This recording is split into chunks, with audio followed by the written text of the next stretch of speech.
अस्सलाम वालेकुम रहमतुल्लाह।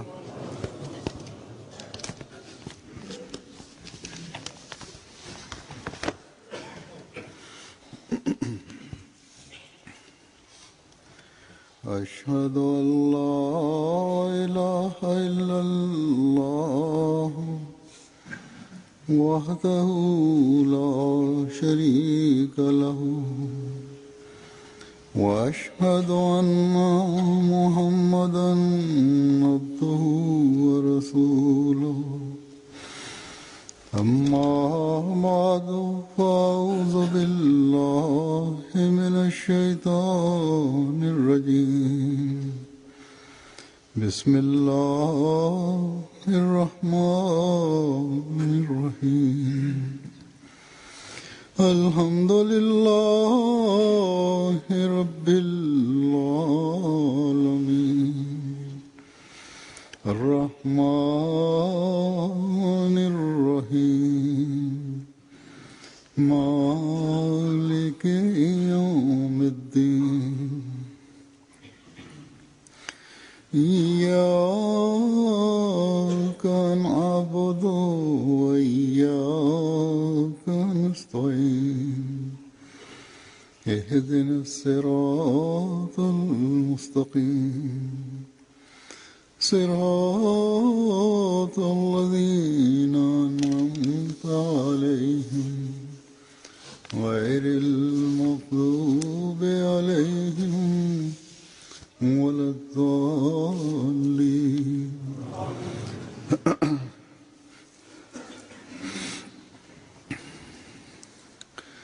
हर इंसान जो दुनिया में आता है उसका एक मौत का दिन भी मुकर्रर है।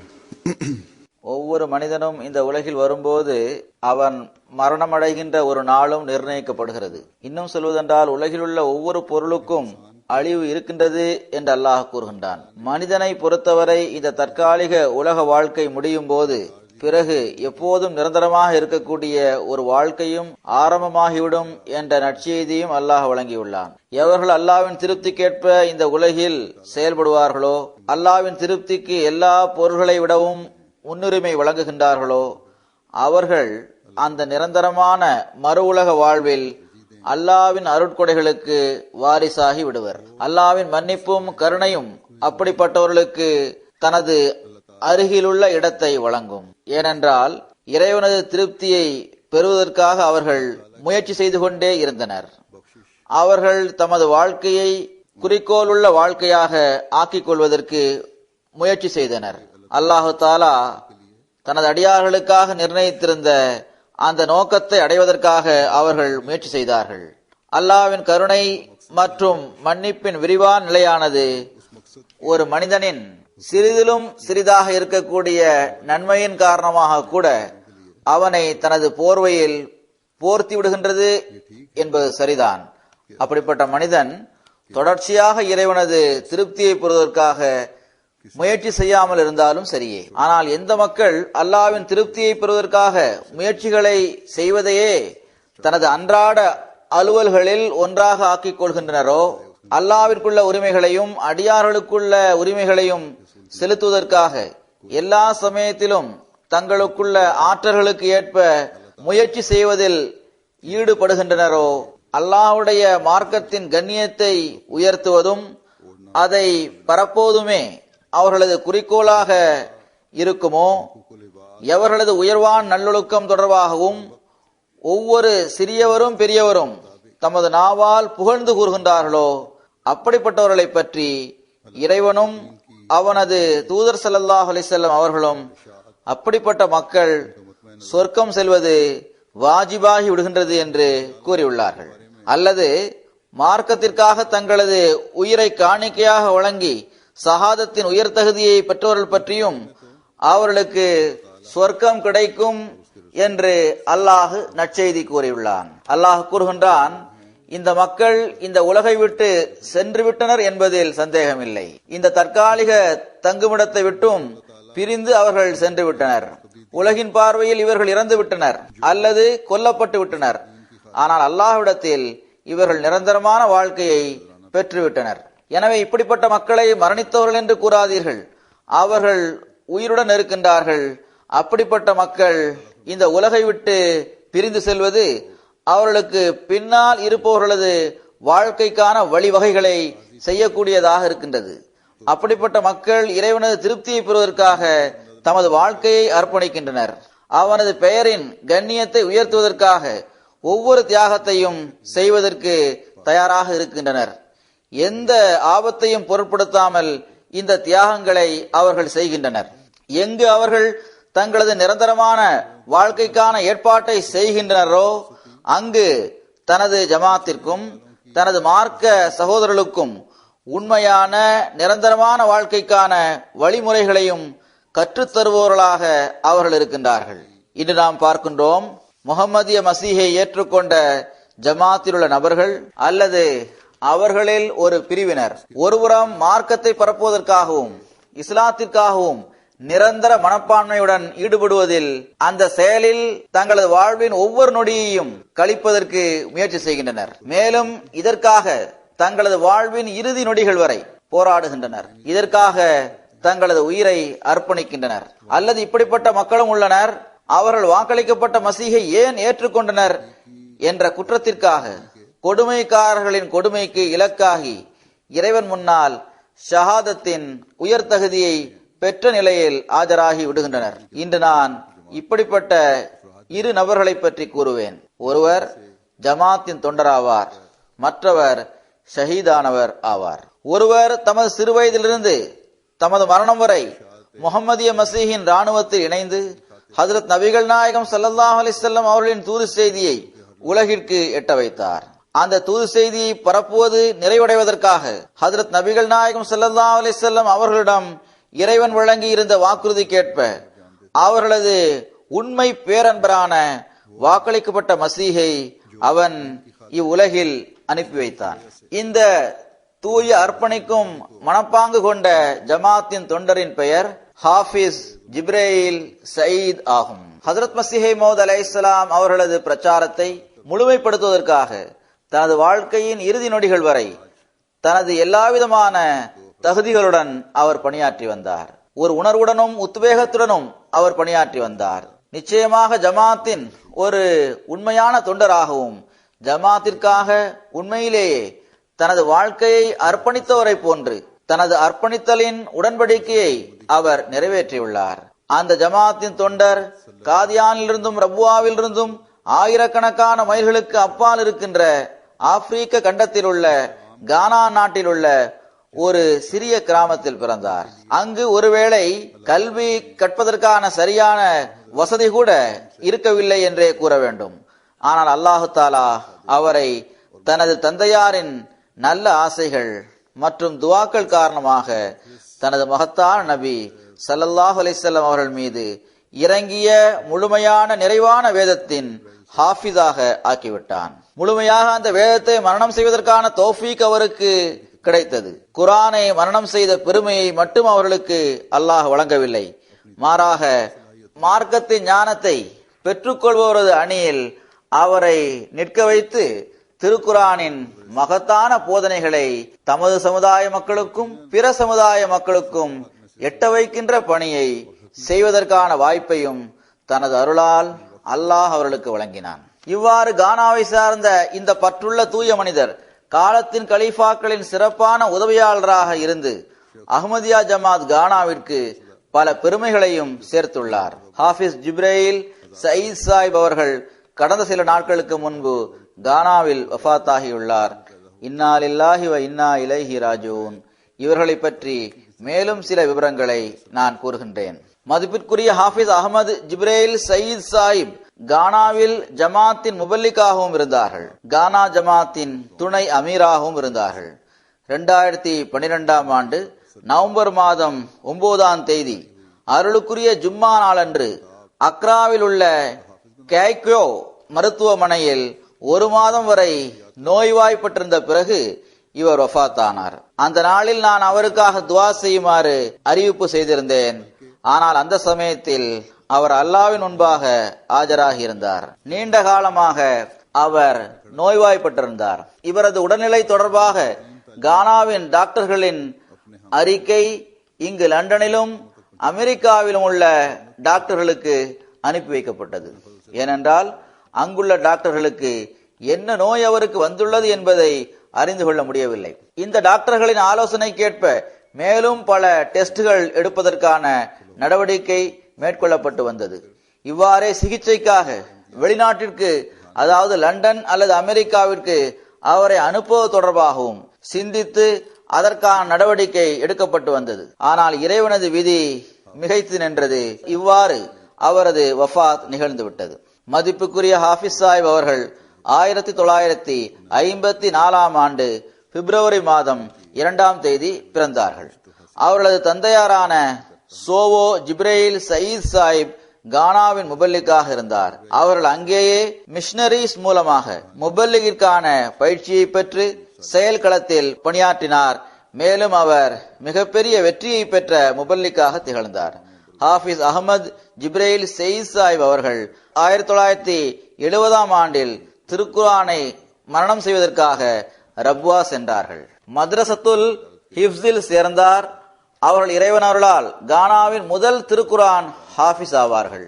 அவர்களுக்கு இந்த பெருமையும் கிடைத்துள்ளது. அதாவது ஹஜ்ரத் 3வது கலிஃபத்துல் மஸீஹ் அவர்கள் கைகளை பிடித்து பலம் பார்க்கும் போட்டியில் இவருடன் போட்டியில் கலந்து கொண்டார்கள். அவர் திருக்குரானை மரணம் செய்த பிறகு கானாவிற்கு வந்தார்கள். சில மாதங்களுக்கு பிறகு ஜாமியாவில் படிப்பதற்காக மீண்டும் திரும்பி சென்று விட்டார்கள். ஜாமியா அஹமதியாவில் சேர்ந்தார்கள். 1982 ஆண்டில் ஷாஹித் டிகிரியை பெற்றார்கள். அத்துடன் பஞ்சாப் யூனிவர்சிட்டியில் ஃபாசில் அரபிக்கிற்கான தேர்வை எழுதி அதிலும் வெற்றி பெற்றார்கள். அவர்கள் ஷாஹித் பரீட்சையில் தேர்ச்சி பெற்று கானா வந்த சமயத்தில் 1982 ஆண்டு செப்டம்பர் மாதம் 15ஆம் தேதி அவர்கள் கானாவில் உள்ள ஒரு நகரமான டச்சிமானில் பணியமர்த்தப்பட்டார்கள். அங்கு அந்த ரீஜனின், அதாவது கோங்ஹாஃப் ரீஜனுடைய பொறுப்பை அவர்கள் ஏற்றார்கள்.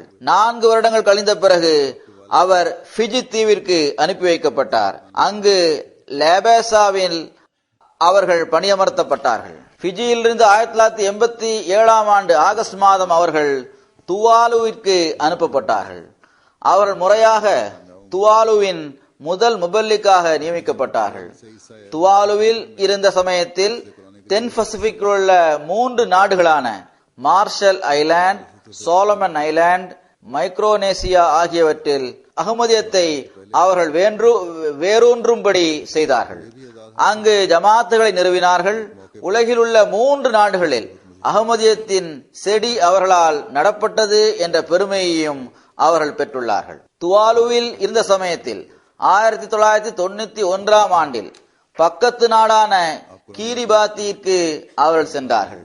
மிக நீண்ட காலம் அவர்கள் இங்கும் தங்கியிருந்தார்கள். இவ்வகையில் கீரிபாத்தி என்ற நாட்டின் முதல் முபல்லிக்காகவும் அவர்கள் திகழ்கின்றார்கள். 8 வருடங்கள் வரை தென் பசிபிக்கில் உள்ள தீவுகளில் தப்லீக் தொண்டுகளை செய்த பிறகு 1994 ஆண்டில் அவர்கள் கானாவிற்கு திரும்பி வந்தார்கள். அவர்கள் கானாவிற்கு திரும்பி வந்த பிறகு அவர்கள் 4வது கலிஃபத்துல் மஸீஹ் அவர்களை தப்லீகிற்காக கானா அஹமதியா ஜமாத்தின் துணை அமீராக நியமனம் செய்தார்கள்.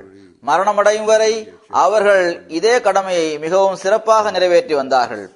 அவர்களது கண்காணிப்பின் கீழ் கானாவில் நியமிக்கப்பட்டுள்ள தர்பியத் மையங்கள், தப்லீக் மையங்கள் ஆகியவற்றில் கண்ணியத்திற்குரிய இமாம்கள் மற்றும் புதிதாக பையத் செய்தவர்களின் தர்பியத்திற்காக பல கோர்ஸ்களும் நடத்தப்பட்டன.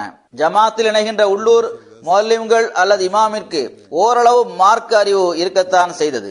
இதை தவிர இஸ்லாத்தின் உண்மையான போதனைகள், அஹமதியா ஜமாத்தின் மரபுகள் தொடர்பாகவும் இவர்களுக்கு கற்றுக் கொடுப்பதற்காக ரிஃப்ரெஷர் கோர்ஸ்கள் நடத்தப்பட்டன.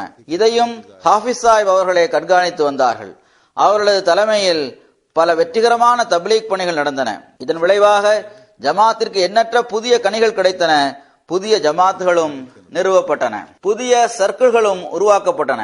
மேலும் இந்த ஜமாத்துகளில் எண்ணற்ற பள்ளிவாசல்கள் கட்டப்பட்டன.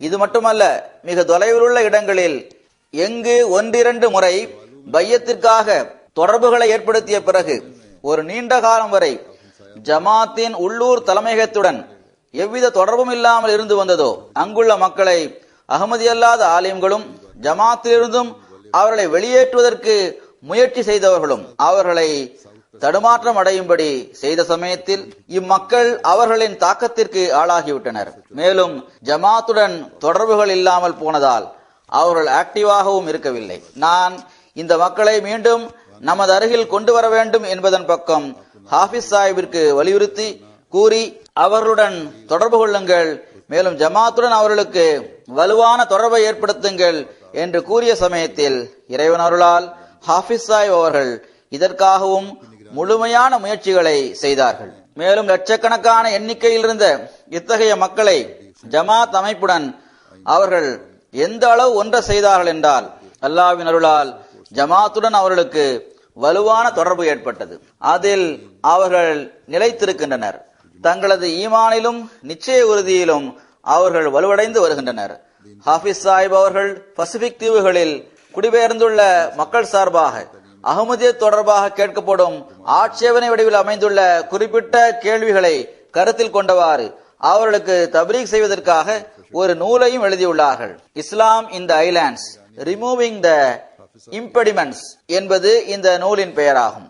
கடந்த வருடம் 2011ஆம் ஆண்டில் யூகேயின் ஆண்டு மாநாட்டில் கிலாஃபத் அஹ்மதியா ஜமாத்தின் தனித்துவம் வாய்ந்த சிறப்பம்சமாகும் என்ற தலைப்பில் ஹாஃபிஸ் சாஹிப் அவர்கள் இங்கு சொற்பொழிவும் நிகழ்த்தினார்கள். கானா சென்ற பிறகு, அதாவது நீண்ட நாட்களாக பசிபிக் நாடுகளில் அவர்கள் இருந்த பிறகு, அங்கிருந்து திரும்பி வந்த பிறகும் கூட இந்த நாடுகளில் சுற்றுப்பயணங்களை மேற்கொள்வதற்காக ஹாஃபிஸ் சாஹிப் அவர்கள் அனுப்பி வைக்கப்பட்டார்கள். அங்கு இவர்களுக்கு நல்ல செல்வாக்கு இருந்தது. இவர்கள் தப்லீக் செய்யும் முறையும் மிகவும் சிறப்பாக இருந்தது. 2001ஆம் ஆண்டில் அக்டோபர் மற்றும் நவம்பர் மாதங்களில் அவர்கள் இந்த தீவுகளிலும் நாடுகளிலும் சுற்றுப்பயணம் மேற்கொண்டார்கள். 2003ஆம் ஆண்டிலும் தென் பசிபிக்கில் உள்ள இந்த தீவுகளுக்கும் நாடுகளுக்கும் சுற்றுப்பயணத்திற்காக அவர்கள் அனுப்பி வைக்கப்பட்டார்கள். 2001ஆம் ஆண்டில் அவர்கள் மேற்கொண்ட 1.5 மாத சுற்றுப்பயணத்தில் அப்போது அந்த நாடுகளில் வலுவான தொடர்புகளை ஏற்படுத்தினார்கள். அவற்றில் வெஸ்டர்ன் சோமோவா, டோங்கா, கிரிபாத், சாலமன் ஐலாண்ட்ஸ், வோல்வாத்து மற்றும் துவாலு ஆகியவை அடங்கும். இங்கு ஜமாத்துகளை ஆர்கனைஸ் செய்து மேலும் பையத்துகளையும் பெற்றார்கள்.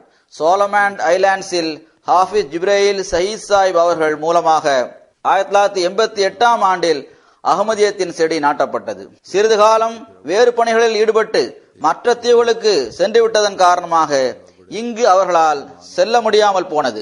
இது தொடர்பாக 1991ஆம் ஆண்டு இவர்களது 4வது கலிஃபத்துல் மஸீஹ் அவர்களுக்கு ஒரு அறிக்கையை அனுப்பி வைத்தார்கள். அதில் நான் இங்கு 2 வருடத்திற்கு பிறகு வந்துள்ளேன். 2 வருடங்களுக்கு முன்னால் நான் செய்த பணிகள் அனைத்துமே முழுவதுமாக முடிந்து போய்விட்டதை பார்க்கின்றேன். ஃபிஜி தீவிலிருந்தும் முஸ்லீம் லீகை சார்ந்த ஒரு பிசினஸ் மேன் இங்கு வந்தார். இங்குள்ள எல்லா நபர்களது உள்ளத்திலும் சந்தேகங்களை உருவாக்கிவிட்டு அவர்களை ஜமாத்தின் மீது வெறுப்படையும்படி அவர் செய்துவிட்டார். நான் எனது பணிகளும் சீர்கட்டு விட்டதை பார்த்து முற்றிலும் நடுங்கிவிட்டேன். ஹுதூர், இது என்னுடைய குற்றமாகும். நான் மிகுந்த பணியுடன் உங்களிடம் மன்னிப்பை வேண்டுகின்றேன். மற்ற தீவுகளில் பணிகளில் ஈடுபட்டிருந்ததால் இங்கு என்னால் வர முடியாமல் போய்விட்டது. கடந்த வருடம் இங்கு வருவதாக புரோகிராம் இருந்தது. ஆனால் டிசம்பர் மாதம் வரை கிரிபாத்திலேயே இருக்க வேண்டும் என்ற கட்டளை எனக்கு கிடைத்தது. ஹுசூர், நான் மீண்டும் இந்த பணியை துவங்க வேண்டும். அல்லாஹ் எனது நோக்கத்தில் என்னை வெற்றி பெற வைப்பதற்கு துவா செய்யுங்கள். முஸ்லீம் லீகிற்கு குவைத்தின் உதவி கிடைக்கின்றது. அதாவது முஸ்லீம்கள் பணம் கொடுத்து இவர்களை அங்கு அனுப்பி வைத்துள்ளனர். ஆனால் இஸ்லாம் இவர்கள் மூலமாகத்தான் அங்கு எட்டியது. குவைத்தின் உதவி கிடைத்து வரும் முஸ்லீம் லீகை நாம் தோற்கடிக்க வேண்டும் என்று இவர்களது 4வது கலிஃபத்துல் மஸீஹ் அவர்களுக்கு கடிதம் எழுதினார்கள். அதை பார்த்துவிட்டு 4வது கலிஃபத்துல் மஸீஹ் அவர்கள் தமது வேதனையையும் வெறுப்பையும் வெளிப்படுத்தி இருந்தார்கள். இதற்கு பிறகு ஹாஃபிஸ் சாஹிப் அவர்கள் ஒரு நொடி பொழுது கூட அமைதியாக அமரவில்லை. தான் இழந்துவிட்ட அனைத்தையுமே திரும்ப பெற வேண்டும் என்ற உறுதியான எண்ணத்தை அவர் மேற்கொண்டார். பிறகு தொடர்ந்து 2 வருடங்கள் வரை இதற்காக உழைத்து வந்தார். இந்த பகுதியில் மீண்டும் அகமதியத்தின் செடியை நட்ட பிறகே அவரால் பெருமூச்சு விட முடிந்தது. இறைவன் அருளால் இங்கு ஒரு வலுவான ஜமாத் நிறுவப்பட்டுள்ளது. இங்கு அகமதிகளின் எண்ணிக்கை 100 கணக்கில் இருக்கின்றது. அதில் வளர்ச்சி ஏற்பட்டு கொண்டே செல்கிறது. உயர் அதிகாரிகளை சந்தித்து ஜமாத்தை ரெஜிஸ்ட்ரேஷன் செய்யும் பணியிலிருந்து ஜமாத்தின் செயற்குழுவை வடிவமைப்பது, அவர்களுக்கு பயிற்சி அளிப்பது ஆகிய பணிகளையும் ஹாஃபிஸ் சாஹிப் அவர்களே செய்து வந்தார்கள். ஹாஃபிஸ் சாஹிப் அவர்கள் அதற்கு பிறகு தமது பல்வேறு சுற்றுப்பயணங்களின் போது ஜமாத்தை வலுப்பெறச் செய்வது, அதை உறுதியாக நிலைநிற்கும்படி செய்வது ஆகியவற்றில் முக்கியமாக பங்கு வகித்துள்ளார்கள். நான் ஏற்கனவே கூறியது போன்று இங்கு ஜமாத் ரெஜிஸ்டர் செய்யப்பட்டு விட்டது. முறையாக பிரச்சார நிலையங்களும் இங்கு உள்ளது, பள்ளிவாசலும் இருக்கின்றது.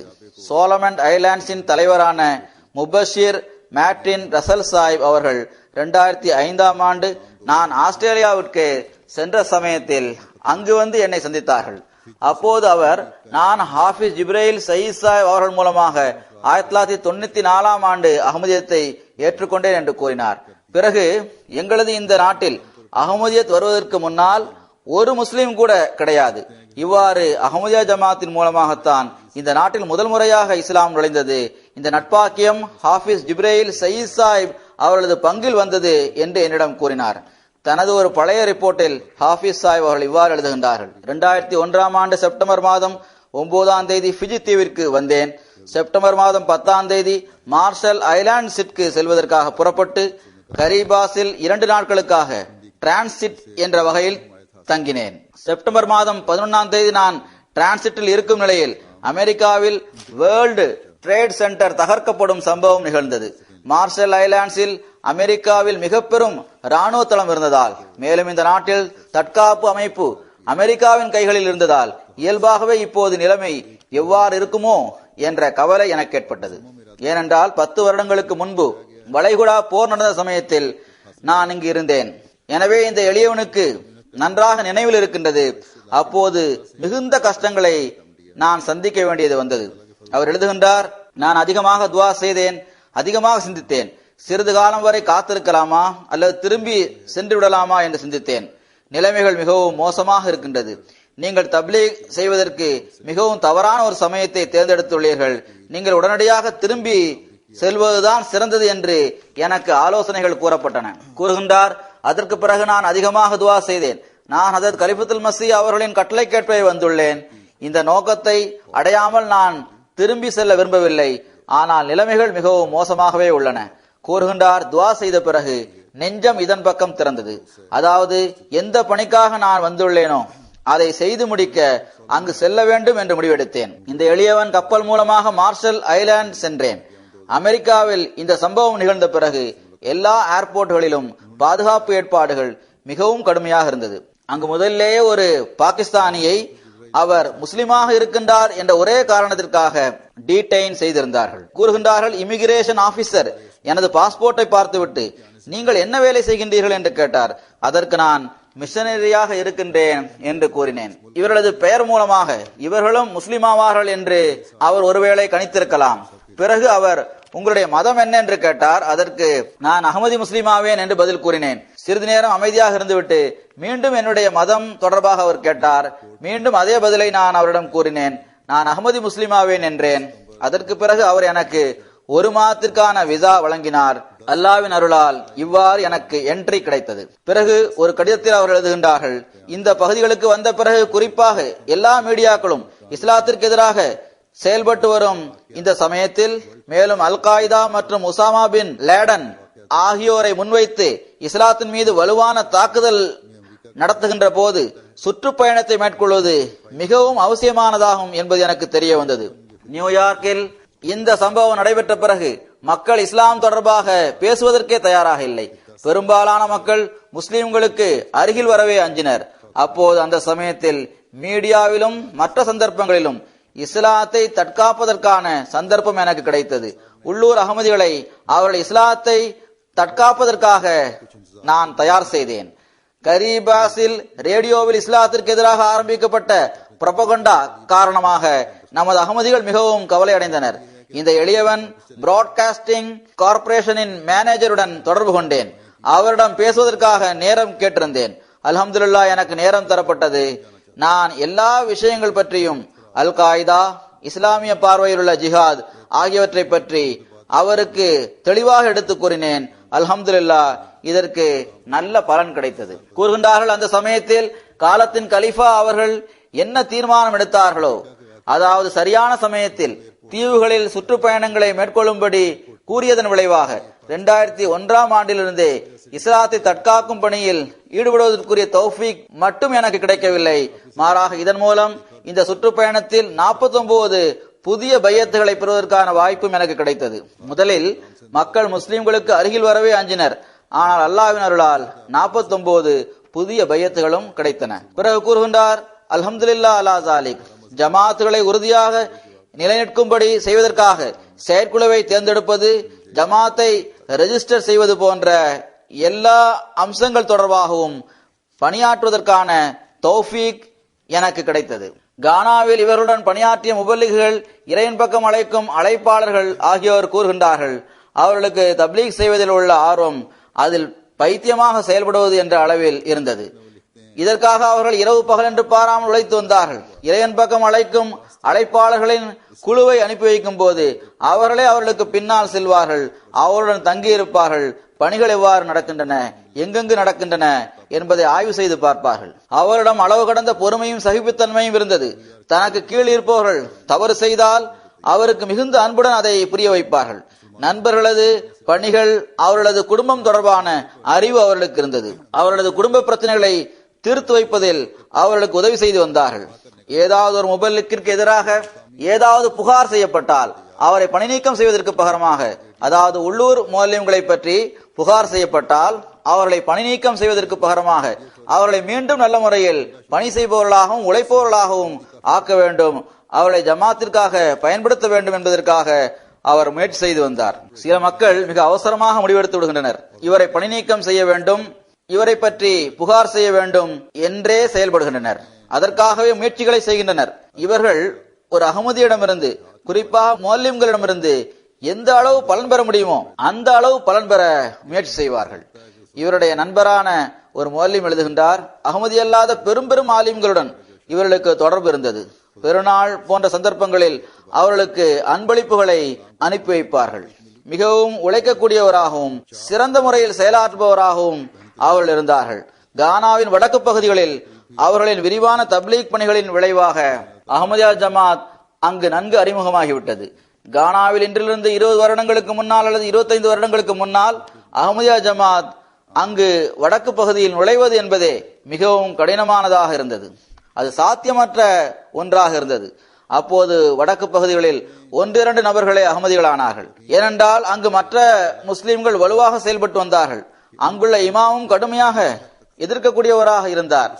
இன்னும் சொல்வதென்றால் அகமதியத் அங்கு சென்று சேர்ந்த ஆரம்ப நாட்களில் இந்த பகுதிகளில்தான், அதாவது வடக்கு பகுதிகளில் அல்லது வடமேற்கு பகுதிகளில் நமது அகமதிகள் மீது வழக்குகளும் தொடரப்பட்டன, அபராதமும் விதிக்கப்பட்டது, அகமதிகளை கைதும் செய்தனர். ஆனால் இப்போது அங்கு நிலைமை தலைகீழாக மாறிவிட்டது. அல்லாஹ்வின் அருளால் பள்ளிவாசல்களும் உருவாகிக் கொண்டே செல்கின்றன. மேலும் இதே முஸ்லிம்களிலிருந்தும் அவர்களது இமாம்களிலிருந்தும் பலரும் ஜமாத்தில் இணைகின்றனர். இவர் கூறுகின்றார், இப்போது ஜமாத் அங்கு நன்கு அறிமுகமாகிவிட்டது. ஹாஃபிஸ் சாஹிப் அதிகமான மக்களுக்கு அமைதியான முறையில் சதகாக்களை வழங்கி வந்தார்கள். அவர்களுக்கு ஏழைகள் பணக்காரர்கள் ஆகிய எல்லா தரப்பு மக்களுடனும் தொடர்பு இருந்தது. மேலும் அவர்களது சொந்த பிரச்சனைகளை தீர்த்து வைப்பதற்கு முழுமையாக முயற்சி செய்து வந்தார்கள். மக்களிடமிருந்து வேலை வாங்குவதற்கான சரியான வழிமுறைகள் அவர்களுக்கு தெரிந்திருந்தது. கானாவில் உள்ள வசதி படைத்த செல்வந்தர்களாக இருக்கின்ற அகமதிகளுடன் அவர்களுக்கு மிகவும் நல்ல தொடர்பு இருந்தது. அவர்களது உதவியால் வடக்கு பகுதிகளில் பள்ளிவாசல்களை உருவாக்கினார்கள். செல்வந்தர்களாக இருக்கும் அகமதிகளிடமும் அல்லாஹ் உங்கள் மீது இந்த அளவு அருள் செய்துள்ளான், இந்த அருளுக்கு நன்றி செலுத்துவது என்பது இத்தகைய ஏழ்மையான பகுதிகளில் நீங்கள் அவர்களுக்கு பள்ளிவாசல்களை கட்டித்தர வேண்டும் என்று அவர்களிடம் தனது வேண்டுதலை வைப்பார்கள்.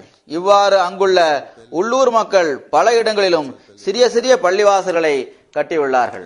எம்டிஏவில் ஒரு இன்டர்வியூவின் போது அவர்கள் கூறினார்கள், அர்ப்பணித்தலும் ஜமாத்திற்காக தொண்டு செய்வதும் நமது இரத்தத்தில் கலந்திருக்கின்றது.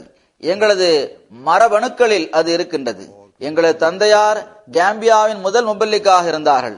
அதற்கு பிறகு மதிப்புக்குரிய சௌத்ரி முகமது ஷரீப் சாஹிப் அவர்கள் இந்த பொறுப்பை வகித்தார்கள். பிறகு எனது தந்தையாருக்கு லைபீரியாவிலும் தொண்டு செய்வதற்கான வாய்ப்பு கிடைத்தது. ஹாஃபிஸ் ஜிப்ரேல் சயீத் சாஹிப் அவர்கள் உண்மையிலேயே தொண்டு செய்யும் உணர்வுகளால் நிரம்பி இருந்தார்கள். பொறுப்புணர்வு அவர்களிடம் இருந்தது. அவர்கள் மருத்துவமனையில் ஐசியூவில் வைக்கப்பட்டிருந்தார்கள். பொதுவாக ஐசியூவில் வைக்கப்பட்டுள்ள மக்களுக்கு எந்த உணர்வும் இருக்காது. அப்போது இறுதியாக அவர் எனக்கு எழுதிய கடிதத்தில், நான் ஐசியூவில் இருக்கும் நிலையில் மிகுந்த சிரமத்துடன் இந்த கடிதத்தை எழுதுகின்றேன். கண்களிலிருந்து கண்ணீர் வந்து கொண்டிருக்கின்றது. ஹுசூர், பணிகள் அதிகமாக இருக்கின்றன. சக்தி முற்றிலும் இல்லாமல் ஆகிவிட்டது. கடைசி சமயத்தில் கூட எவ்வாறு இஸ்லாம் மற்றும் அகமதியத்தின் தூது செய்தியை நாட்டின் எல்லா மூலைகளிலும் எட்ட வைக்கலாம், அதன் மூலம் கானாவை சார்ந்துள்ள அனைவரையும் நான் எப்படி அகமதியத், அதாவது உண்மை இஸ்லாத்தின் மடியில் கொண்டு வந்து அமர வைக்கப் போகின்றேன் என்ற கவலையே அவருக்கு இருந்தது.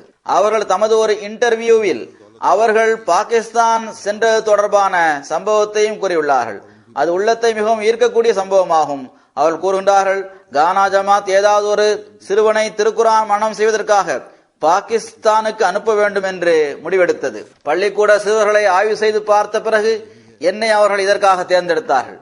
எனது தந்தையார் என்னிடம் கேட்டதும் நான் எனது சம்மதத்தை தெரிவித்தேன். அப்போது முகமது பின் சாலிஸ் சாஹிப், இவரும் அங்குள்ள ஜமாத்தின் முபல்லிக் ஆவார். இப்ராஹிம் பின் யாக்கூப் சாஹிப், இவரும் கானாவை சார்ந்தவர், முபல்லிக் ஆவார். இப்போது ட்ரினிடாடில் உள்ளார். இவர்கள் இருவரும் ஜாமியா அஹமதியாவில் படிப்பதற்காக பாகிஸ்தானுக்கு அனுப்பப்பட இருந்தார்கள். கூறுகின்றார்கள், எங்கள் மூவருக்கும் மருத்துவ பரிசோதனை செய்யப்பட்டது. அவர்கள் இருவரும் இதில் தேர்ச்சி பெற்றனர். என்னை பற்றி டாக்டர் அவர்கள், இவர் மெலிந்து காணப்படுகின்றார், எடையும் குறைவாக இருக்கின்றது, பாகிஸ்தானில் உள்ள சீதோஷ்ண நிலைமைகளை, அதாவது கடுங்குளிரையும் கடுமையான வெப்பத்தையும் இவரால் சகித்துக் கொள்ள முடியாது என்று கூறிவிட்டார். இவ்வாறு நான் தகுதியற்றவனாக ஆகிவிட்டேன். இதனால் எனது தந்தையாருக்கு கடுமையான துக்கம் ஏற்பட்டது. அவர்கள் துவாவில் ஈடுபட ஆரம்பித்தார்கள். அப்போது கானாவின் அமீர் ஜமாத்தாக இருந்த மதிப்புக்குரிய அத்தாவுல்லா கலீம் சாஹிப் அவர்களிடம் ஹாஃபிஸ் சாஹிப் அவர்களின் தந்தையார், எனது மகன் கண்டிப்பாக பாகிஸ்தான் செல்வார் என்று கூறினார். அது எப்படி நடக்கும் என்று அமீர் சாஹிப் அவர்கள் கேட்டார்கள். அப்போது எனது தந்தையார் அவர்களிடம், நான் தஹஜுத் தொழுகை தொழுது கொண்டிருந்தேன். அப்போது எனது காதுகளில் மிகவும் தெளிவாக இந்த குரல் கேட்டது. அதில், இன்னலில் முத்தகீன மஃபாசா, நிச்சயமாக இரையச்சமுள்ளவர்களுக்கு வெற்றி கிடைக்கும் என்று கூறப்பட்டது. அவர்கள் கூறினார்கள், இந்த நாட்களில் நான் எனது மகனுக்காக அதிகமாக துவா செய்து கொண்டிருந்தேன். இந்த நற்செய்தி எனது மகனுக்காக கூறப்பட்டதாகும். கூறுகின்றார்கள், எனது தந்தையார் எனக்கு மேர்கரின் உடைய ஒரு பாட்டில் வாங்கி தந்தார்கள். இன்னும் சில உணவுப் பொருட்களையும் எனக்கு வழங்கினார்கள். அவற்றை நான் சாப்பிட வேண்டும் என்று கூறி எனது ஆரோக்கியத்தின் பக்கம் அவர்கள் கவனம் செலுத்தினார்கள். 2-3 வாரங்கள் கழிந்த பிறகு மீண்டும் நான் மருத்துவ பரிசோதனைக்காக அனுப்பப்பட்டேன். அப்போது டாக்டர்கள் மருத்துவ ரீதியாக நான் தகுதியுடையவனாக இருக்கின்றேன் என்று கூறினார்கள். மேலும் இந்த சிறுவன் முழுமையாக இதற்கு தகுதியுடையவனாக இருக்கின்றான், இவனுக்கு எந்த பிரச்சனையும் இல்லை என்றும் எழுதினார்கள். கூறுகின்றார்கள், நான் பாகிஸ்தானில் இருக்கும்போது எனது தந்தையார் எனக்கு கடிதம் எழுதும் போதெல்லாம், நீ அங்கு சென்றிருப்பது இறைவனுடைய விதியாகும், எனவே நல்ல முறையில் படிப்பின் பக்கம் கவனம் செலுத்து என்று எழுதுவார்கள். இவர்களும் தமது தந்தையாரின் விருப்பத்தை சிறந்த முறையில் நிறைவேற்றியுள்ளார்கள். இவர்கள் தனக்கு பின்னால் தனது மனைவி ஹனாஸ் சயீத் சாஹிபா அவர்களையும் 2 மகன்களையும் 2 மகள்களையும் விட்டுவிட்டு சென்றுள்ளார்கள். இவர்களது பெயர்கள் ஹிபார் பாப், சபா கோஜோ, முனீருல் ஹாதி மற்றும் தஹமீனா யசீன் ஆகும். இவர்களது பிள்ளைகளும் அல்லாஹ்வின் அருளால் மார்க்க உலக கல்வியில் முன்னேற வேண்டும் என்பதே இவர்களது முயற்சியாக இருந்தது. ஜமாத்துடன் இவர்களுக்கு வலுவான தொடர்பு இருக்கின்றது. மார்க்க கல்வியிலும் உலக கல்வியிலும் இவர்கள் முன்னேறியுள்ளனர். 3 பிள்ளைகள் MSc படித்துள்ளனர். ஒரு மகள் PhD படித்துக் கொண்டிருக்கின்றார். 2007ஆம் ஆண்டில் அல்லாஹ்வின் அருளால் மதிப்புக்குரிய ஹாஃபிஸ் சாஹிப் அவர்களுக்கு ஹஜ் செய்வதற்கான நட்பாக்கியமும் கிடைத்தது. ஜாமியாவில் இவருடன் படித்து வந்த மதிப்புக்குரிய இல்யாஸ் முனீர் சாஹிப் அவர்கள் ஜெர்மனியில் ஜமாத்தின் முரப்பியாக பணியாற்றி வருகின்றார். அவர்கள் எழுதுகின்றார்கள், மதிப்புக்குரிய ஹாஃபிஸ் ஜிப்ரேல் சயீத் சாஹிப் அவர்கள் ஜாமியாவில் என்னை விட ஒரு வகுப்பு ஜூனியராக இருந்தார்கள். ஆனால் மிகவும் முன்னேறி சென்று விட்டார்கள். நான் அவர்களை அவர்களது சிறு வயதிலே ஒரு சிறு குழந்தையின் வடிவில் பார்த்துள்ளேன். அப்போது அவர்கள் தமது சிறு வயதில் ஒரு அப்பாவி குழந்தையாக திருக்குரானை மரணம் செய்வதற்காக ரப்பாவில் உள்ள ஹிப்ஸ் வகுப்பில் சேர்ந்தார்கள். அவர்களுக்கு திருக்குரான் மரணம் செய்கின்ற நட்பேறு மட்டும் கிடைக்கவில்லை, மாறாக இயற்கையாகவே இறைவன் அவர்களுக்கு இனிமையான குரல் வளத்தையும் வழங்கியிருந்தான். ஜாமியாவில் பல சந்தர்ப்பங்களிலும் ஆண்டு மாநாட்டு சந்தர்ப்பங்களிலும் அவர்களது இனிமையான குரலை கேட்டு இன்பம் அடைவதற்கான சந்தர்ப்பம் கிடைத்து வந்தது. கூறுகின்றார்கள், நான் அவர்களை மிகவும் தகுதியுடைய நபராகவும் தமது பணியிலும் அறிவிலும் உறுதியான நிலைப்பாட்டையுடைய முரப்பியாகவும் அவர்களை பார்த்துள்ளேன். வலுவான உடல்வாகு பெற்றவராகவும் மிகவும் கீழ்ப்படியும் தன்மை கொண்டவராகவும் நட்பாக்கியமுள்ள மனிதராகவும் அவர்கள் இருந்தார்கள். மிகவும் பலகீனமான குழந்தையாக அவர்கள் இருந்தார்கள். ஆனால் படிப்படியாக அவர்கள் முன்னேறினார்கள். ஜாமியாவிலிருந்து அவர்கள் வெளியேறிய சமயத்தில் அவர்களது உயரமும் ஏறக்குறைய 6 அடியாக இருந்தது. வலுவான உடல் அவர்களுக்கு இருந்தது. எழுதுகின்றார்கள், மர்ஹூம் ஜமாத் அமைப்பை புரிந்து கொண்டவர்களாகவும் அதன் மிக சாதாரண விஷயங்களை கூட கடைபிடித்து நடக்கின்ற மிகுந்த தூய்மையான மனிதராகவும் அவர்கள் இருந்தார்கள். இவ்வாறே சகிப்புத்தன்மையும் அவர்களிடம் மிகுதியாக இருந்தது. ஒருமுறை ஒரு நண்பர், இவருக்கு என்ன பஞ்சாபி தெரிய போகிறது என்ற எண்ணத்தில் அவர் ஆப்பிரிக்கர் என்று நினைத்து, அவருக்கு பஞ்சாபி தெரியாது என்று நினைத்து, அவர்கள் இருக்கும் போதே இன்னொருவருக்கு கட்டளையிட்டவாறு அவர்கள் தொடர்பாக பொருத்தமற்ற சில வார்த்தைகளை கூறினார். ஆனால் அதை அவர் புரிந்து கொண்ட பிறகும் கூட அதை கூறியவருக்கு அது பற்றி எதுவும் தெரியாத வகையில் அவர்கள் நடந்து கொண்டார்கள். அல் ஃபதுல் பத்திரிகையின் ஆசிரியரான அப்துல் சமீ கான் சாஹிப் அவர்கள் எழுதுகின்றார்கள், ஹாஃபிஸ் ஜிப்ரேல் சயீத் சாஹிப் அவர்களும் நானும் 1975ஆம் ஆண்டிலிருந்து 1982ஆம் ஆண்டு வரை ஜாமியா அஹ்மதியாவில் கிளாஸ் ஃபெலோவாக இருந்து வந்தோம். ஹாஃபிஸ் சாஹிப் மிகுதியாக பொறுப்புணர்வு மிக்கவராகவும் ஜமாத்தின் மீது அன்பு கொண்டவராகவும் ஆசிரியர்களுக்கு மிகுந்த மரியாதை செலுத்துகின்ற மனிதராகவும் இருந்தார்கள். உருது மொழியையும் நன்றாக கற்றுக்கொண்டார். மற்ற கிளாஸ் ஃபெலோக்களுக்கு ஆங்கிலத்தை கற்பிப்பதில் உதவி செய்து வந்தார். ஆங்கிலம் மற்றும் அரபி மொழியில் சொற்பொழிவு மற்றும் கட்டுரை போட்டிகளில் அவர்கள் கலந்து கொள்வார்கள். நல்ல போட்டி இருந்தது. எப்போதும் மகிழ்ச்சியும் மலர்ச்சியும் இவரது முகத்தில் இருந்து வந்தது. எப்படிப்பட்ட நிலைமை இருந்தாலும் இவரது முகத்தில் துக்கத்தின் எந்த அடையாளத்தையும் ஒருபோதும் நான் பார்த்ததே இல்லை. எப்போதும் புன்சிரிப்பு சிரித்து வந்தார்கள். கானாவில் அவர்களை நான் பார்த்துள்ளேன். அதற்கு பிறகு இங்கும் அவர்களை நான் பார்த்துள்ளேன். விளையாடுவதிலும் அவர்களுக்கு மிகுந்த ஆர்வம் இருந்தது. அவர்கள் கால்பந்து நன்றாக விளையாடுவார்கள். ஹுதாமுல் அஹ்மதியாவின் பணிகளில் சிறப்பாக பங்கு பெறுவார்கள். நண்பர்களுடன் உள்ள பழைய தொடர்புகளை அவர்கள் நிலைநாட்டி வந்தார்கள். 2005ஆம் ஆண்டில் காதியான் சென்ற சமயத்தில் எல்லா நண்பர்களுக்கும் அங்கு விருந்தளித்தார்கள். அகமது ஜிப்ரேல் சயீத் சாஹிப் தொடர்பாக இன்னும் மற்ற ரிப்போர்ட்டுகளும் உள்ளன.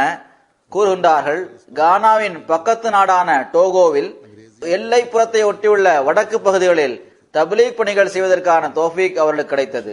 அவர்கள் பலமுறை இந்த பகுதிகளில் சுற்றுப்பயணம் மேற்கொண்டுள்ளார்கள். தப்லீக் பணிகளை செய்துள்ளார்கள். இங்கு பெரும் எதிர்ப்பு இருந்து வந்தது.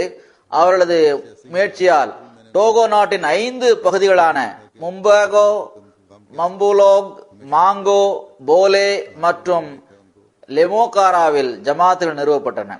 இவ்வாறு போர்கினோபோசோ நாட்டிலும் இவர் பல சுற்றுப்பயணங்களை மேற்கொண்டுள்ளார்கள். ஜமாத் நிகழ்ச்சிகளில் கலந்து கொள்வதுடன் பல்வேறு தப்லீக் மற்றும் தர்பியத் பணிகளை செய்வதற்கான தௌஃபீக் அவருக்கு கிடைத்தது. ஃபிஜி தீவின் அமீர் சாஹிப் ஃபதுலுல்லா தாரிக் சாஹிப் அவர்கள் எழுதுகின்றார், ஹாஃபிஸ் ஜிப்ரேல் சயீத் சாஹிப் 2003ஆம் ஆண்டில் ஃபிஜி தீவிற்கு வந்த சமயத்தில் முதல் முறையாக நான் அவர்களை சந்தித்தேன். அவர்களுக்கு அருகில் இருக்கும் வாய்ப்பு எனக்கு கிடைத்தது. ஹாஃபிஸ் சாஹிபின் ஒரு நல்ல பழக்கத்தை அவர்களது முதல் சந்திப்பின் போதே நான் பார்த்து விட்டேன். அது என்னவென்றால், இரவில் ஹாஃபிஸ் சாஹிப் அவர்கள் தமது கண்களை திறக்கும் போது அவர்கள் திருக்குரானை ஓதிக் கொண்டிருப்பார்கள். திருக்குரான் ஹாஃபிஸாக இருப்பதுடன் அவர்கள் பல்வேறு சிறப்புகளின் எஜமானராக இருந்தார்கள். தப்லீக் களத்தில் அனுபவமிக்கவராக திகழ்ந்தார்கள். ஒவ்வொரு சிறிய மற்றும் பெரிய நபரிடத்திலும் அவரது இயல்புக்கேற்ப தப்லீக் விஷயங்களை பேசி வந்தார்கள். மார்க்க அறிவுடன் உலக விஷயங்கள் தொடர்பான அறிவால் நிரம்பியிருந்தார்கள். ஒரு வெற்றிகரமான முபல்லிகை போன்று விஷயங்களை பேசிக் கொண்டிருக்கும் போதே இஸ்லாத்தின் தூது செய்தியை பிறருக்கு எட்ட வைத்து விடுவார்கள். அவர்களது பேசும் முறையானது மிகவும் செயற்கை தன்மையற்றதாக இருந்தது. சிரித்தவாறே மிக கடினமான விஷயங்களை கூட மிகவும் அமைதியாக கூறிவிடுவார்கள். கீரிபாத்தியின் முபல்லிக் சாஹிப் இப்ராஹிம் ஏச்சியார்கு தனது கடிதத்தில் எழுதுகின்றார்கள், ஹாஃபிஸ் அஹமது ஜிப்ரேல் சயீத் சாஹிப் கீரிபாத்தி, துவாலு மற்றும் பிற தீவுகளில் தப்லீக் செய்வதற்காக மிகவும் அதிகமாக சுற்றுப்பயணங்களை மேற்கொண்டு வந்தார்கள். அவர்களது குடும்பம் அவர்களுக்கு பின்னால் முற்றிலுமாக தனிமையிலே இருந்து வந்தது. பல்வேறு இடங்களில் சுற்றுப்பயணத்தில் சென்றார்கள். ஒருபோதும் தமது குடும்பம் பற்றி அவர்கள் கவலைப்பட்டதில்லை. இஸ்லாத்தின் தூது செய்தியை எட்ட வைப்பதற்காக கலிஃபத்துல் மசீஹ் என்னை தேர்ந்தெடுத்திருக்கின்றார்கள். அவர்கள்தான் என்னை இங்கு அனுப்பியிருக்கின்றார்கள். கலிஃபத்துல் மசி எனக்காக துஆவும் செய்வார்கள் என்று அவர்கள் கூறுவார்கள். இதனால் தப்லீகின் எந்த சந்தர்ப்பத்தையும் அவர்கள் கை நடுவ விட்டதில்லை. காலத்தின் கலிஃபாவின் எதிர்பார்ப்புகளுக்கு ஏற்ப முழுமையாக செயல்பட வேண்டும் என்ற முயற்சியே எல்லா சமயத்திலும் அவரிடம் இருந்து வந்தது. அவர்கள் மீண்டும் கானாவில் பணியமர்த்தப்பட்ட சமயத்தில் அவர்கள் தீவு நாடுகளுள்ள தனது தொடர்பை முறிக்கவில்லை. மாறாக தீவுகளில் தப்லீக் செய்வது தொடர்பாக அவர்களுக்கு மிகுந்த கவலை இருந்து வந்தது. 2010ஆம் ஆண்டில் இவர்களை நான் மீண்டும் சுற்றுப்பயணம் மேற்கொள்வதற்கு அனுப்பிய போது அவர்கள் விரிவான சுற்றுப்பயணத்தை மேற்கொண்டு அங்கிருந்து பல தகவல்களையும் சேகரித்து வந்தார்கள். பல ஜமாத்துகளையும் நிறுவினார்கள். கீரிபாத்தியின் முபல்லிக் சாஹிப் எழுதுகின்றார்கள், ஹாஃபிஸ் அஹமது ஜிப்ரைல் சயீத் சாஹிப் அவர்கள் தனது நோயின் இறுதி நாட்களில் கீரிபாத்தியின் முதல் அகமதியான மதிப்பிற்குரிய அனீஸ் கிலாத்தி சாஹிப் மர்ஹூம் அவர்களின் மனைவிக்கு போன் செய்து அவர் ஜமாத்துடன் தொடர்பு வைக்க வேண்டும் என்று போதித்தார்கள். அப்போது அவர்கள், நீங்கள் எல்லா சமயத்திலும் இந்த விஷயத்தை உங்கள் மூளையில் வைத்திருக்க வேண்டும். இவ்வாறு ஒரு மருத்துவமனையிலிருந்து போன் செய்து அவர்களிடம் கூறினார்கள். ஆனால் ஒவ்வொருவருக்கும் தனது நோய் பற்றி தான் அப்போது கவலை இருக்கும். அதுவும் மிகவும் தொலைவில் உள்ள தீவுகளில் உள்ள ஒரு நபருக்கு போன் செய்து இதை கூறினார்கள். அல்லாஹ் இஸ்லாம் என்ற அருளை உங்களுக்கு வழங்கி இருப்பதை நீங்கள் நினைவில் கொள்ள வேண்டும். உங்களுக்கு இஸ்லாத்தை தேடுவதற்காக எந்த பயணமும் மேற்கொள்ள வேண்டியது வரவில்லை. அல்லாஹ் உங்கள் வீடுகளில் இஸ்லாத்தை கொண்டு வந்து சேர்த்து உங்கள் மீது மிகுதியாக அருள் புரிந்துள்ளான். எனவே ஒருபோதும் ஜமாத்தை விட்டுவிடக் கூடாது என்று கூறினார்கள். அஹமது ஜிப்ரைல் சயீத் சாஹிப் அவர்கள் மூலமாக எவர்கள் பையத் செய்திருந்தனரோ அவர்களில் மெடிக்கல் டாக்டரான அலி பிர்போ சாஹிபும் இருந்தார். இவர் தனது மனைவி மக்களுடன் அஹ்மதியத்தை ஏற்றுக்கொண்டார். இவரது 2 மகன்களும் மெடிக்கல் டாக்டராக இருக்கின்றனர். இவர் கீரிபாத்தி மொழியில் புலமை பெற்றவராக இருக்கின்றார். இப்போது கீரிபாத்தி மொழியில் திருக்குரானை இவர் முழுமையாக மொழியாக்கம் செய்து முடித்து விட்டார். அதன் ரிவிஷன் இப்போது நடந்து வருகிறது. அல்லாஹு தாலா அஹ்மதியத்தின் இந்த பெருமைக்குரிய புதல்வரை தனது திருப்தியின் சொர்க்கத்தின் நுழையும்படி செய்வானாக. அஹ்மதியா கிலாபத்திற்கு இவர்களை போன்ற நூற்றுக்கணக்கான ஆயிரக்கணக்கான சிறந்த உதவியாளர்களை வழங்குவானாக. இவரை போன்ற தகுதியான பணிவான பற்றுள்ள ஜமாத் தொண்டர் நம்மை விட்டும் பிரிந்து சென்று விட்ட துக்கம் நமக்கு மிகவும் அதிகமாக இருக்கின்றது. ஆனால் இறைவனின் திருப்தியில் திருப்தி அடைவதுதான் ஒரு நம்பிக்கையாளரின் மகிமையாகும். மேலும் இன்னா லில்லாஹி வ இன்னா இலைஹி ராஜிஊன் என்பதே நமது துஆவும் நமக்கு ஆதரவளிக்கக்கூடிய ஒன்றுமாகும். அவர்களது பிரிவால் மனித எதிர்பார்ப்புகளுக்கு ஏற்ப எனக்கு ஏற்பட்டுள்ள கவலையையும் அல்லாஹ் தனது அருளால் அகற்றுவானாக. கானாவில் இப்போது மദ്രസத்துல் ஹிஃப்ஸ் நிறுவப்பட்டுள்ளது.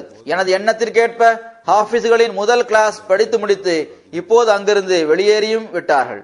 ஷாஹித் தகுதியை பெறும் முபல்லிக்குகளை உருவாக்குவதற்கு அங்கு ஜாமியா அஹ்மதியாவும் ஆரம்பமாகிவிட்டது. அது குறைந்தபட்சம் வெஸ்ட் ஆப்பிரிக்கன் ரீஜனை அல்லது முழு ஆப்பிரிக்காவையும் கூட பாதுகாக்கும். அதில் அனைவருமே ஹாஃபிஸ் சாஹிபை போன்றோ அல்லது அவர்களை விடவும் சிறந்த ஜமாத் தொண்டர்களாகவும் உருவாக்கும்படி அல்லாஹ் செய்வானாக.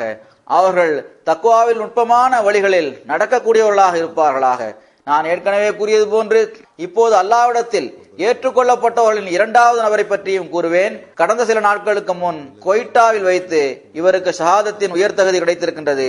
இவர்களும் அந்த மகத்தான மக்களை சார்ந்தவராக இருக்கின்றார்.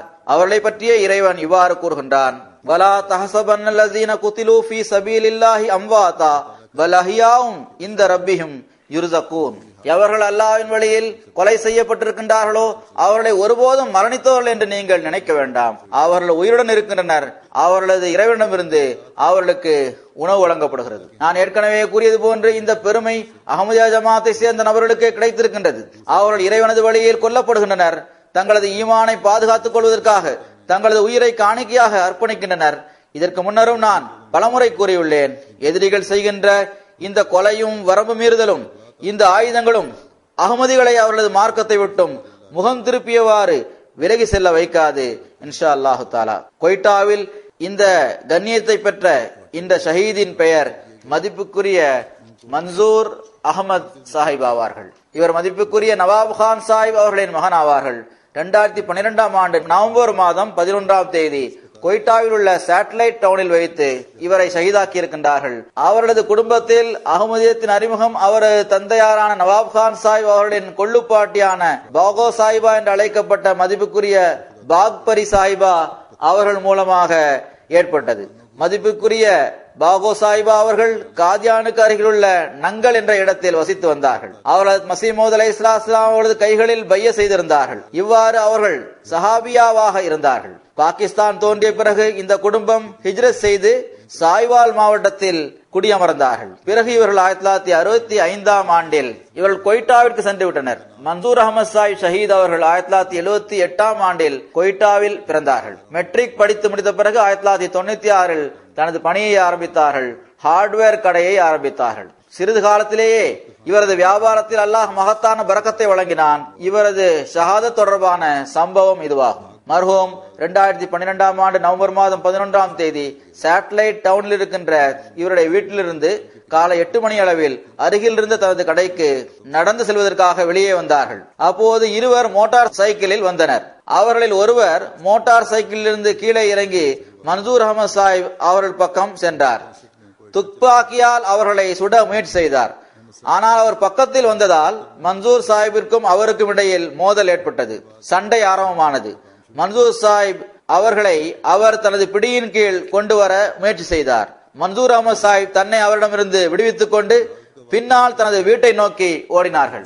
2 நபர்கள் இருந்ததால் அவரிடமிருந்து தன்னை விடுவித்துக் கொண்டு வீட்டிற்கு வருவதுதான் அவர்களுக்கு சிறந்ததாக இருந்திருக்கும். வீட்டில் கேட்டிற்கு அருகில் உள்ள தூணில் மோதி அவர்களது முழங்காலில் அடிபட்டதால் அவர்கள் கீழே விழுந்து விட்டார்கள். தாக்குதல் நடத்தியவர் அவர்களுக்கு பின்னாலே வந்து கொண்டிருந்தார். மன்சூர் சாஹிப் அவர்கள் விழுந்ததும் அவர் அவர்களை துப்பாக்கியால் சுட ஆரம்பித்தார். முதல் தோட்டா அவர்களது தலையை உரசியவாறு சென்று விட்டது. 2வது தோட்டா தலையின் பின்பகுதியில் பட்டு நெற்றிக்கும் மூக்கிற்கும் இடையிலுள்ள பகுதி வழியாக வெளியே வந்து விட்டது. அதனால் அந்த சமயத்திலே அவர் ஷஹீதாகிவிட்டார். இன்னா லில்லாஹி வ இன்னா இலைஹி ராஜிஊன். மர்ஹூமிற்கு நீண்ட காலமாக மத ரீதியாக எதிர்ப்புகளை சந்திக்க நேர்ந்தது. அக்கம் பக்கத்தில் உள்ள கடைக்காரர்களும் அவர்களை எதிர்ப்பதில் முன்னணியில் இருந்தனர். அந்த பகுதியில் சிறிது காலமாக ஜமாத்திற்கு எதிராக பாய்காட் செய்வது அமைப்பு ரீதியிலான ஒரு ஏற்பாட்டின் கீழ் நடந்து வந்தது. சேட்டலைட் டவுன் ஹல்காவில் உள்ள புகழ்பெற்ற பள்ளிவாசலான கோல் மஸ்ஜிதில் டேரா காகிஸ்தானில் இருந்தும் ஒரு மௌலவி வந்து அகமதிகளை கொலை செய்வது வாஜிபானது என்று ஃபத்வா கொடுத்து வந்தார். இந்த முழு பகுதியிலும் மக்களை தூண்டும் வகையில் உள்ள பிரசுரங்களை விநியோகம் செய்தார். கடந்த வருடம் ஷஹீத் மர்ஹூமின் கடையை ஒட்டியிருந்த அகமதியத்தின் எதிரியின் கடையில் தீ பற்றி எரிந்தது. இந்த விஷயங்களில் இருந்து கூட அவர்கள் பாடம் படிப்பதில்லை. பாருங்கள், அவரது கடையில் தீப்பற்றி எரிந்தது. அதிலிருந்து அவருடைய எல்லா பொருள்களும் எரிந்து சாம்பலாகிவிட்டது. ஷஹீத் மர்ஹூமின் கடையும் நேரடியாக நெருப்பின் பிடியில் இருந்தது. ஆனால் அல்லாஹு தாலா அற்புதமான முறையில் எல்லா வகையிலும் அந்த கடையை பாதுகாத்தான்.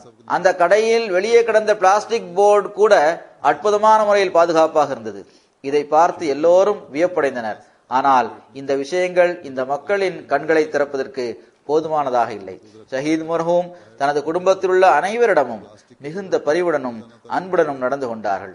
குடும்பத்தில் உள்ள எவருக்கும் ஏதாவது பொருளோ அல்லது பொருள் உதவியோ தேவைப்பட்டால் அவர்கள் அந்த தேவையை நிறைவு செய்வார்கள். அதிகமாக விருந்தோம்பல் செய்யக்கூடியவராக அவர் இருந்தார். குறிப்பாக ஜமாத்தில் உள்ள விருந்தினருக்கு தொண்டு செய்யப்படாத நிலையில் அவர்களை அங்கிருந்து வருவதற்கு அவர்கள் விடுவதே இல்லை. தலைமையகத்திலிருந்து ஜமாத்தை சார்ந்தவர்கள் விருந்தாளிகளாக வரும்போது மற்ற அகமை சகோதரர்கள் அவர்களை தமது விருந்தாளிகளாக ஆக்கிக் கொள்ளும் போது அவர்களை தன்னுடன் அழைத்து செல்வதில் இவர்கள் பிடிவாதமாக இருப்பார்கள். 40 அல்லது 50 ஜமாத் சகோதரர்கள் கலந்து கொள்கின்ற நிகழ்ச்சியை நடத்துவதற்கு தனது வீட்டில் அவர்கள் ஏற்பாடு செய்வார்கள். வீட்டிலேயே அவர்களது உணவிற்கான ஏற்பாட்டை செய்வார்கள். அவர்களே விருந்தோம்பலும் செய்வார்கள். ஜமாத்தின் திட்டங்களில் மிகுந்த ஈடுபாட்டுடன் பங்கேற்றார்கள். இப்போது கூட ஹல்கா சேட்டலைட் டவுனின் துணை காயிதாக அவர்கள் இருந்தார்கள். தெஹ்ரீகே ஜதீத் செயலராகவும் வக்ஃபே ஜதீத் செயலராகவும் இருந்ததுடன் மட்டுமின்றி ஹல்காவின் பாதுகாப்பு மற்றும் சீர்திருத்த கமிட்டியின் செயலர் என்ற நிலையிலும் தொண்டு செய்வதற்கான தௌஃபீக் இவருக்கு கிடைத்தது. ஷஹீத் அவர்கள் அல்லாஹ்வின் அருளால் வசியத் செய்தவராக இருந்தார். 2007ஆம் ஆண்டு வசியத் அமைப்பில் இணைந்தார். இவரது ஷஹாதத் நிகழ்வதற்கு 1 வாரம் முன்பாக ஷஹீத் மர்ஹூம் அவரின் தந்தையார் தமது கனவில் மக்கள் கூட்டமாக இருப்பதை பார்த்தார். எவருக்கோ திருமணம் நடக்க போவது போன்று தெரிந்தது. மேலும் எனது கைகளால் அந்த மன ஊர்வலத்தை நான் வழி அனுப்பி வைக்கின்றேன் என்று இவரது தந்தையார் கூறினார்கள். இவ்வாறே அவளது மனைவி தமது கனவில் நான் சென்று கொண்டே இருந்தேன். அப்போது எனது பிள்ளைகளும் எனது கணவரின் சகோதரியும் என்னுடன் இருந்தனர். வழியில் கருப்பு நிறத்தில் இருந்த நாய் எங்களை கடிக்க வந்தது. நான் எனது கணவரின் சகோதரிக்கு பின்னால் மறைந்து கொள்கின்றேன். துவா செய்யுங்கள் என்று அவரிடம் கூறுகின்றேன். ஆனால் அந்த கருப்பு நாய் எனது உயிர் நாடியை கடித்து விடுகின்றது. ஷஹீத் மர்ஹூம் தனக்கு பின்னால் தனது தந்தையாரான மதிப்புக்குரிய நவாப் கான் சாஹிப் அவர்களை தவிர தனது மனைவியான ஷபானா மன்சூர் சாஹிபா அவர்களையும் 2 மகள்களான 10 வயதாகும் நோமானா மன்சூர், இவர் வக்ஃபே நவ் திட்டத்தில் இணைந்துள்ள சிறுமியாவார், இவரையும் 8 வயதாகின்ற ஃபாயிசா மன்சூர் அவர்களையும் மகனான 6 வயதாகின்ற தௌஹீத் அகமதையும், இவரும் வக்ஃபே நவ் சிறுவராவார், இவரையும் ஒரு சகோதரரான மக்சூத் அகமது சாஹிப் அவர்களையும் 2 சகோதரிகளையும் விட்டுவிட்டு சென்றுள்ளார். ஷஹீத் மர்ஹூமின் தாயார் வஃபாத்தாகி விட்டார்கள். இவரது இன்னொரு தாயார் உயிருடன் இருக்கின்றார்கள். நான் எந்த 2 மர்ஹூமிகள் பற்றி உங்களிடம் கூறினேனோ அவர்களது ஜனாசா காயிப் தொழுகையை ஜும்மா தொழுகைக்கு பிறகு நான் தொழ வைப்பேன். பொதுவாக பாகிஸ்தானுக்காக இன்றைய நாட்களில் துவா செய்யுங்கள். அகமதி ஷஹீதுகள் தாங்கள் செய்திருக்கும் உடன்படிக்கையை நிறைவேற்ற முயற்சி செய்கின்றனர். அகமதிகளுக்கு வசதியான நிலை ஏற்படுகின்ற அந்த நேரத்தை அல்லாஹு தாலா விரைவில் கொண்டு வருவானாக. அகமதிகள் அமைதி பெருமூச்சு விடுபவர்களாக ஆகட்டுமாக. இன்றிலிருந்து முஹர்ரம் மாதம் ஆரம்பமாகிவிட்டது. முஹர்ரமில் முன்னரை விட அதிகமாக அகமதிகளுக்கு கர்பலாவை ஏற்படுத்த முயற்சிகள் செய்யப்படுகிறது. இவர்களில் ஒருவர் மற்றவரை கொலை செய்கின்றனர். இந்த மாதத்திலிருந்து படிப்பினையை பெறுவதற்கு பகரமாக முஸ்லிம்கள் பரஸ்பரம் ஒருவர் மற்றவரது கழுத்தை வெட்டுகின்றனர். இவர்களுக்காகவும் துவா செய்யுங்கள். குறிப்பாக முஹர்ரம் மாதத்தினுடைய இந்த நாட்களில் தரூத் ஓதுவதன் பக்கமும் சதக்கா கொடுப்பதன் பக்கமும் அதிகமாக கவனம் செலுத்துங்கள். முஸ்லிம் உம்மத்திற்கு இன்றைய நாட்களில் ஏற்பட்டுள்ள கடினமான சூழ்நிலையை கருத்தில் கொண்டு அவர்களுக்காகவும் துவா செய்யுங்கள். அல்லாஹ் இவர்களுக்கு உண்மையின் வழிகளை கடைபிடிப்பதற்கான தௌஃபீக்கை வழங்குவானாக. அதன் மூலம் இந்த மக்கள் இந்த துன்பங்களிலிருந்தும் தண்டனைகளிலிருந்தும் ரட்சிப்பை பெற வேண்டும். முஸ்லிம் உம்மத் தப்புவதற்கு இதை தவிர வேறு ஒரு வழியும் இல்லை. காலத்தின் இமாமை ஏற்றுக்கொள்வதை தவிர இவர்கள் தப்பி செல்வதற்கு வேறு எந்த வழியும் இல்லை. அல்லாஹ் இதற்கான தௌஃபீக்கை இவர்களுக்கு வழங்குவானாக. அல்ஹம்துலில்லாஹ் நஹ்மதுஹு வ நஸ்தஈனுஹு வ நஸ்தக்ஃபிருஹு வ நு'மினு பிஹி வ நதவக்கலு அலைஹி வ நஊது பில்லாஹி மின் ஷுரூரி அன்ஃபுஸினா வ மின் ஸய்யிஆத்தி அஅமாலினா. من يهده الله فلا مضل له ومن يضلل فلا هادي له ونشهد أن لا إله إلا الله ونشهد أن محمدا عبده ورسوله. عباد الله رحمكم الله إن الله يأمر بالعدل والإحسان وإيتاء ذي القربى وينهى عن الفحشاء والمنكر والبغي يعظكم لعلكم تذكرون.